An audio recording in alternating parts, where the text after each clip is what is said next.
for Library Storytime. So glad you could tune in today.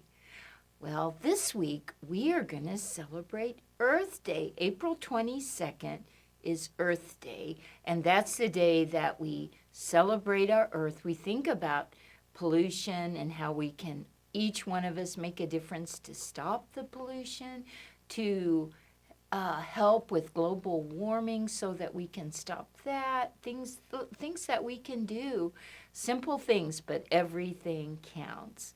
And so our stories today will feature animals from our planet, a rainforest. We know that trees give off oxygen and we need oxygen to breathe. So our rainforests are very vital to the earth and they are in danger. And our craft today will be, come pick it up, have a nature walk where you can go out into the great outdoors, and it's a scavenger hunt, which means as you walk, you're going to look for things like squirrel. And if you see a squirrel, you can check that box. You'll look for things like a leaf, a bird, butterfly, worm, all kinds of things that you can look for as you take a walk outside. So we'll have that. And then I thought it would be nice to have you make a sit-upon. These are called sit-upons. And what it is you take this with you when you go on your picnics or you go outside, put it on the ground, and you can sit on it, and that'll keep you from, say, if it's rained, it'll keep you from getting too wet, or it'll just give you a soft place to sit instead of in the dirt, which it's okay to sit in the dirt, but here you would have this, and then you can sit on it, and that's where it gets its name, sit-upon. So you might be asking, how do I make a sit-upon? Well, on Earth Day, we're thinking of the R's, which are reduce, reuse, and recycle. So reduce means that instead of getting a plastic bag at the store, at the grocery store, or even a paper bag, bring your own reusable bags that you can put your groceries in. And of course, recycle. We want to recycle plastics, glass, all that. We're so fortunate in Lawrence that we can put all that in our recycling bin and we don't even have to sort it. And so then we can recycle those items and reuse. And so I've taken a vinyl tablecloth, cut it into a rectangle here, and made a different thing out of it. So instead of a tablecloth, now it's going to be a sit-upon. And your sit-upon, you may have this, or it may look like this. Now I've already punched holes, and you'll have a long string, and then you'll have something to put in the middle, preferably newspaper, if you have newspaper. But if you don't, I'll try to think, because I tried to get newspaper, but couldn't find a good source for newspaper. So I'm going to find something that you can put in here, but in addition to what I find, maybe you'll want to put your own newspaper. And then you'll have a long string, and you can just weave that and weave the ends shut, and you'll have your sit-upon to take out on your hike when you do your scavenger hunt. Take your sit-upon as well. So thank you, and hopefully we can celebrate the earth by reducing our waste, by reusing things, and even if you didn't want to make a sit-upon, you could reuse it and maybe make a bag or something. Whatever you want to do, and of course recycle. And so that's how one way that we can honor the earth and help keep pollution down, recycle, reuse, and repurpose. And so our first book is a very classic book called The Great Kapok Tree by Lynn Cherry. It's a tale of the Amazon rainforest. and it's beautifully illustrated. So we're going to open it up. So this is about the Amazon rainforest. And here it says, in the Amazon rainforest, it is always hot. And in that heat, everything grows and grows and grows. And the tops of the trees in the rainforest are called the canopy. The animals that live there like lots of light. Colorful parrots, monkeys.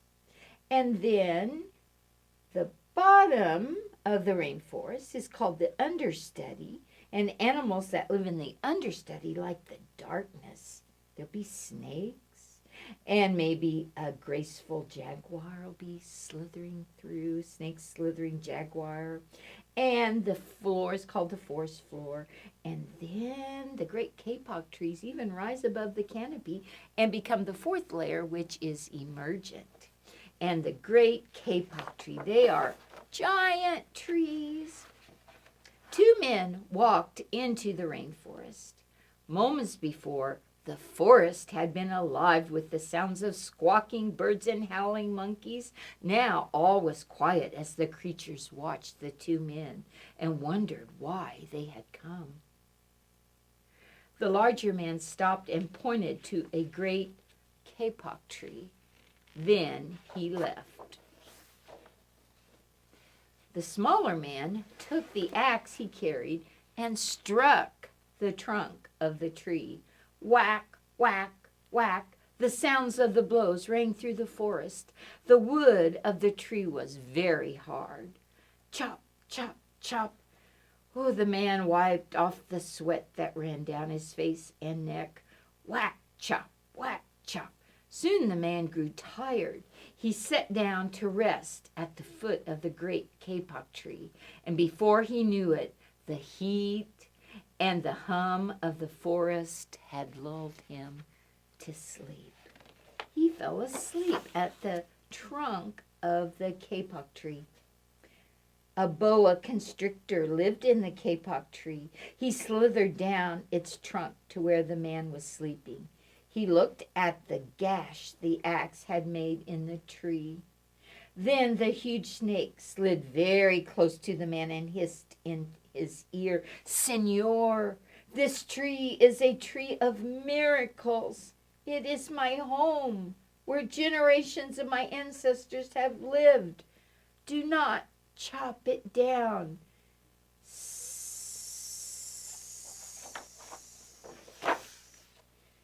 A bee buzzed in the sleeping man's ear. "Senor, my hive is in this kapok tree, and I fly from tree to tree and flower to flower, collecting pollen. In this way, I pollinate the trees and the flowers throughout the rainforest. You see, all living things depend on one another." Bzzz.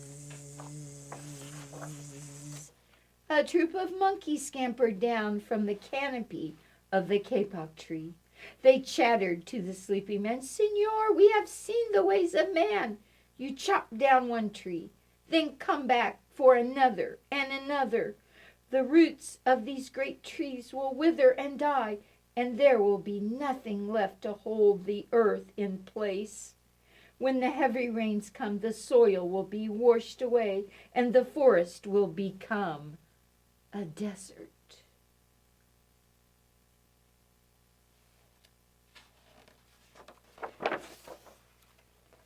A toucan, a macaw, and a cock of the rock flew down from the canopy. "Senor," squawked the toucan, "you must not cut down this tree. We have flown over the rainforest and seen what happens once you begin to chop down the trees. Many people settle on the land. They set fires to clear the underbrush, and soon the forest disappears. Where once there was life and beauty, only black and smoldering ruins remain."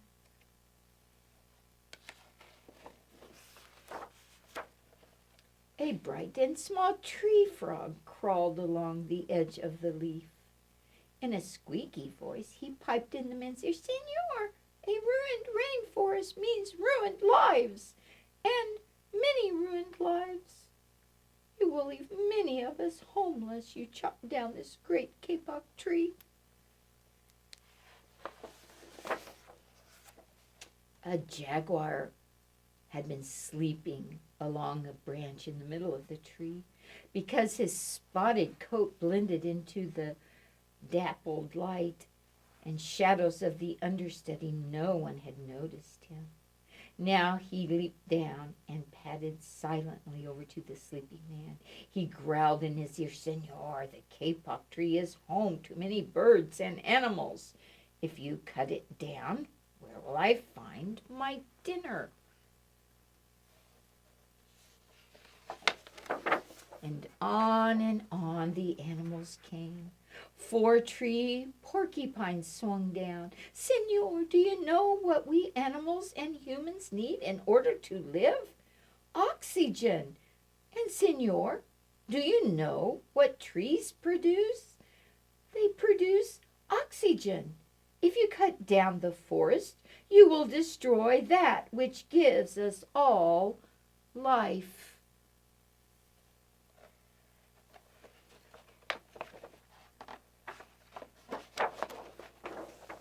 Next to come was the anteaters, and they too whispered into the man's ear, "Do not, senor, cut down this tree."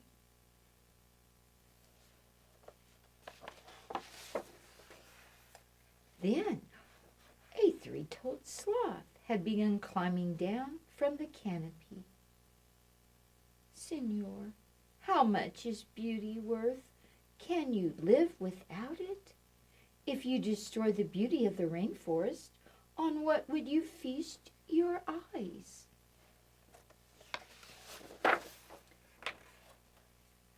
A child from the Yanomamo tribe who lived in the rainforest knelt over the sleeping man. He murmured in his ear, "Senor, when you awake, please look upon us all with new eyes."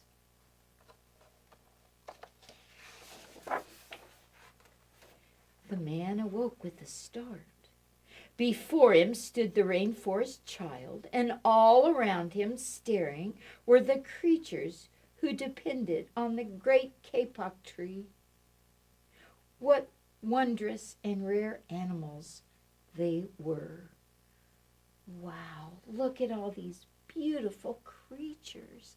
And they all live in the rainforest. And yes, indeed, the rainforest is threatened. The man looked about and saw the sun streaming through the canopy. Spots of bright light glowed like jewels amidst the dark green forest. Strange and beautiful plants seemed to dangle in the air, suspended from the great kapok tree. The man smelled the fragrant perfume of their flowers. He felt the steamy mist rising from the forest floor, but he heard no sound, for the creatures were strangely silent.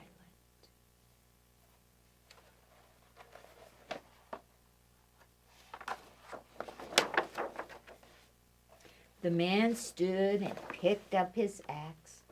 He swung back his arm as though to strike the tree. Suddenly, he stopped. He turned and looked at the animals and the child.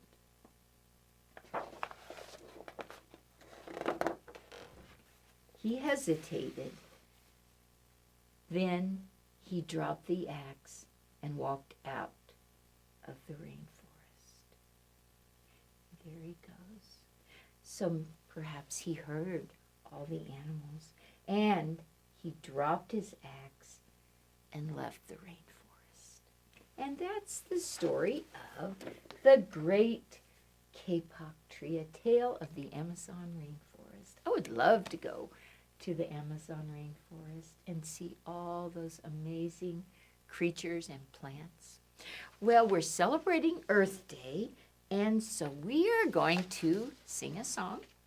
And this song will be linked in the comments so you can actually watch it on YouTube. It's a song that I really liked because it has actions and it's sung by Mr. Mike, and his site is mrmiketv.com. But his song, and I really liked it, is Jump If You Love the Earth, and we all love the earth, and we all want to do what we can to save our planet and to save endangered animals. So this song, we're going to clap our hands. We're going to pat our head. We're going to wiggle our ears, and we're going to jump up and down, up and down. And I am going to attempt to sing the song, and you can sing with me, but actually do the actions, okay? So you're going to clap your hands. So it goes like this. And I'll look at my notes if that's okay, but be ready to clap your hands. Clap your hands if you like the air, the clouds, and the birds you see. Clap again if you want to keep it clean and pollution-free.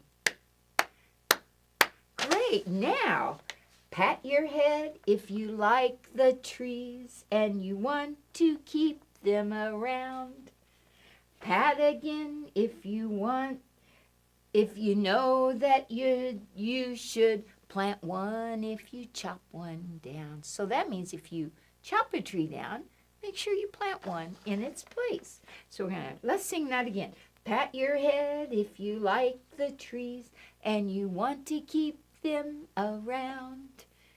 Pat your head,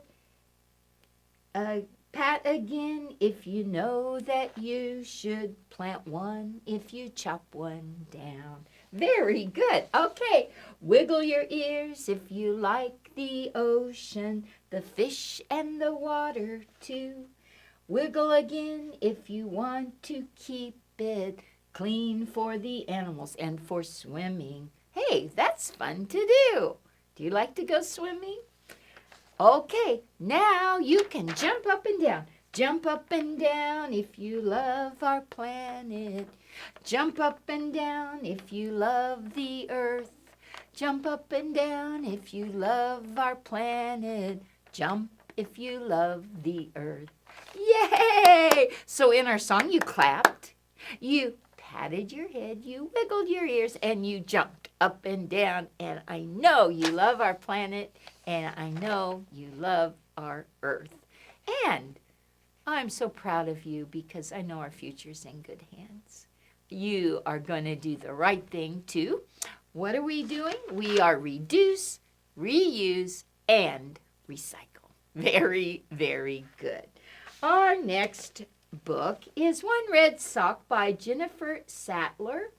It's a new book, and it's got a hippopotamus. And this has colors, and I want you to guess what color that our friend is trying to find. One red sock. So sometimes you have one sock missing, and that's what's happening here. In a big pink chair, in a room full of dots, sat a purple hippo wearing one red sock. Here's one red sock, and it's a purple hippo. Okay, he's trying to find his red sock. There's one red sock. It looks funny this way. This just will not do.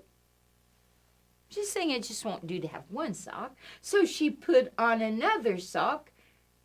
But this one was, it wasn't red, but it's a color that rhymes with dew. What do you think? She put on a blue sock. She has a red sock and a blue sock. I have to be fashionable or I cannot be seen. So she put on another sock. This one was, she took that blue one off. Now she put on another sock, the color that rhymes with seen. Yes, you're right. Green. It was a green sock.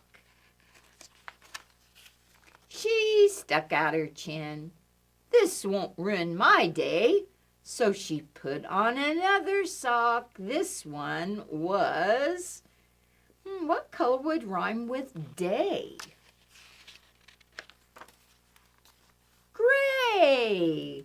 Gray. Very good.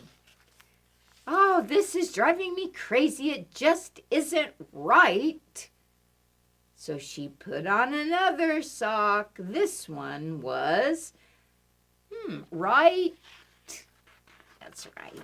White. White. She's got a white sock.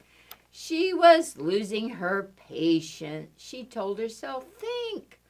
So she put on another sock. This one was a color that rhymes with think. That's right, pink. It was a pink sock. Oh, Miss Hippo, well, I hope this one works. It's the last one I've got. And she pulled out a sock with, you'll understand this one when you see the answer, got polka dots. Polka dots. Well, it's not perfect, and it's definitely not red. But at least it matches my room, she said, because remember her room has polka dots on the walls. It matches my room, she said. So she tottered off happy, though her socks weren't a pair. And the other red sock? Wonder where it was.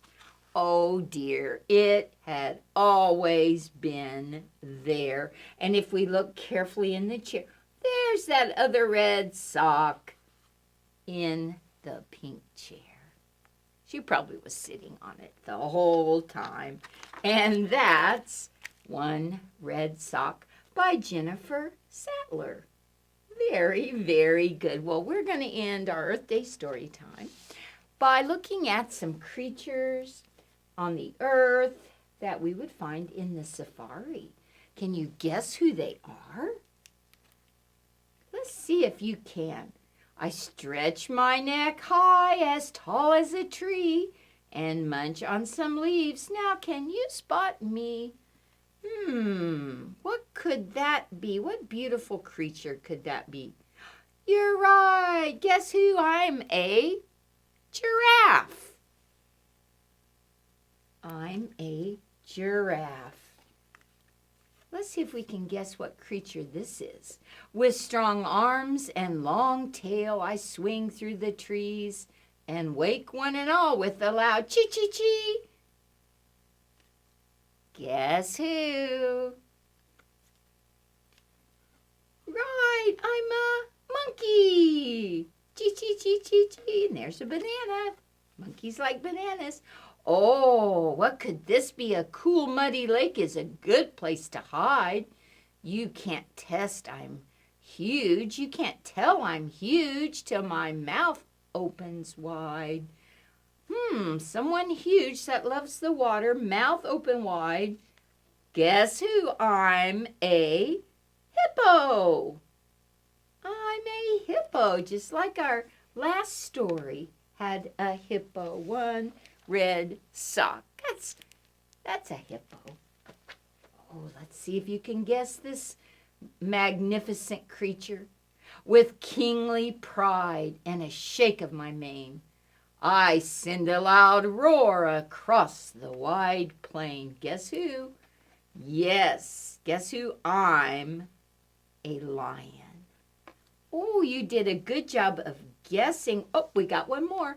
I used my long trunk to drink and to eat, and if you are tiny, steer clear of my feet. Ooh, I wouldn't want to get stepped on by who? You're right, an elephant. I'm an elephant. Oh, you did a good job. We all like to play in the African sun. You guessed who we are. You joined in the fun. Hooray for you, you did. Guess who? And that's a wonderful little pop-up book called Guess Who? Safari Friends. Very, very nice. Well, thank you so much for joining me today. This week is Earth Week. April 22nd is the exact date. Remember to come in and you can make a reused tablecloth into a sit-upon so that you can go out in nature and enjoy nature and all the sights and sounds and go on a nature walk and little scavenger hunt. But I know that we can all do whatever we can to help save the earth. So thank you so much for joining me today. I'm so glad you were with me. Have a great rest of your day. Bye-bye.